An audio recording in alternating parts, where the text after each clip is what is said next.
Is the crisis global, or it has been restricted to the Eurozone? I think it's clearly global.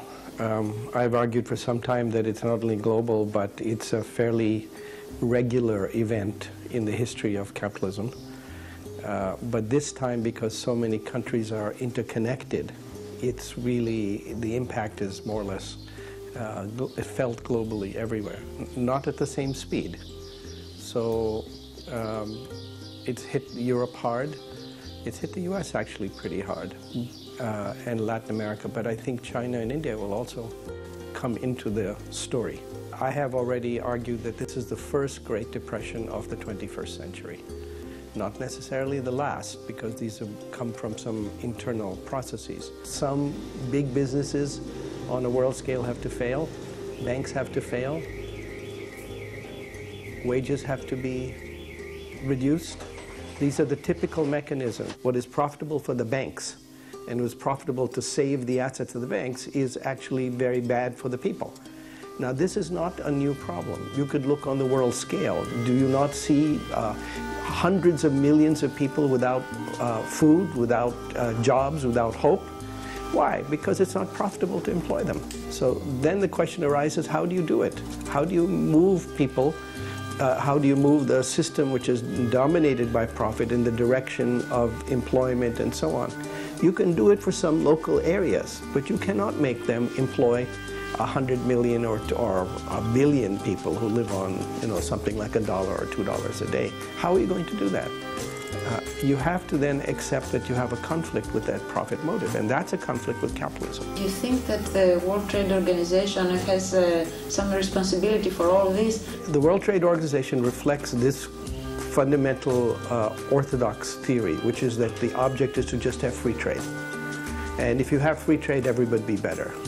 But if you're really concerned with development, if you're concerned with the standard living of people and jobs and all of that, then you should follow the rules that the US followed and Germany followed and France and Italy and England followed in their rise, which is to make sure that they do not enter the world market in some area until they're able to do it properly. There is a strong power on one side now in favor of banks and free trade and competitiveness, but there is also a sleeping power which could be awakened on the other side. And in my opinion, that's something worth fighting for. Capitalist system looks like a phoenix. It's rebirthing every time from its ashes. Yeah. Do you think that this will be probably the last one? No. If you look on the world scale now, you have this vast pool of cheap labor, really enormous pool. Asia, Africa, we in the developed world are now in conflict with that pool, which in some sense we created, because we removed from those people any alternative.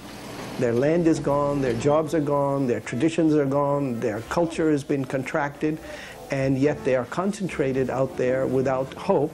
The production of Apple iPhones in China is a classic example of just this kind of movement. I think people are unfortunately intrinsically tribal. Unfortunately, the impact on other people appears very abstract. You see a starving child, that's abstract. Your child is starving, that's not abstract. So the question is how to make the center care about the consequences.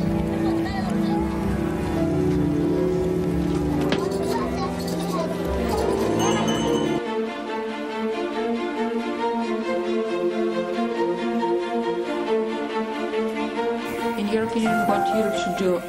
We're hearing about Eurobonds, about banking system to be financed, or there is another solution? Yes, there is always another solution. Argentina is an example of that.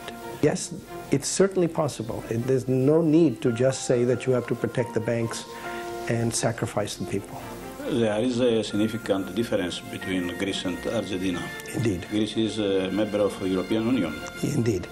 And so there is the one difference, which is that the lack of control over the currency gives you, ties you in a certain way. But one should not exaggerate that. If it was true that countries that had their own currency could do whatever they want, there would be no poor countries in this world. Mexico and Many countries in Latin America have their own currency, but that does not prevent them from having enormous difficulties, external and internal. Argentina suggests that there is a way out after default, but the Greek situation may be quite different because they were already their own national currency. Currencies are a relatively minor aspect of it, in my opinion. It's the political will and the ability to stand up against international interests and against financial interests. And that, I don't know how to judge. Do you think that the solution for Europe is a kind of federal bank like the United States? It's clearly moving in that direction, but of course the question is who's going to pay and how is this process of readjustment going to take place. But again, look at the United States. We've long had a federal state. We've had what is effectively a central bank. We've had policies to try and maintain these things, but we were not without a bubble, enormous bubble, and enormous consequences of debt at both the state level, that is individual states, as well as the federal level. It's clear that we cannot come out of this without much sacrifice. Here in Greece and generally in Europe, they say that the competition is the solution for the problem of Greece. Standard economic theory says that if you have competition among countries, both sides will benefit, whatever that means. And there's another argument, which is quite different, which says, well, competition benefits the stronger at the expense of the weak. So then all the programs are become more competitive because you'll be better off. But if you believe that competition also has losers, even among nations, then you have to be very careful. There is a presidential interest, a concern in the US about the European crisis. Indeed. Is it a concern of Mr. Obama for the elections, or there are real reasons that may affect the United States economy? I think there are real objective reasons, and I think both sides know that. Both Romney and Obama are very knowledgeable people. Their difference is not so large as it's portrayed, as they have to themselves portray to go in. Their interests are much similar, and they understand that if something bad happens to Europe, a very big shock spreads through the United States. And they do not want that to happen. So they want to prevent that. How you prevent it? Well, if it means that you have to sacrifice the Greek people to do it, they would also be willing to do that. Because their primary interest is maintaining the financial structure, and then secondary, the standard of living in their own countries and so on. So yes, they would be willing to sacrifice. And historically, people have done this. I mean, nations have done this all the time.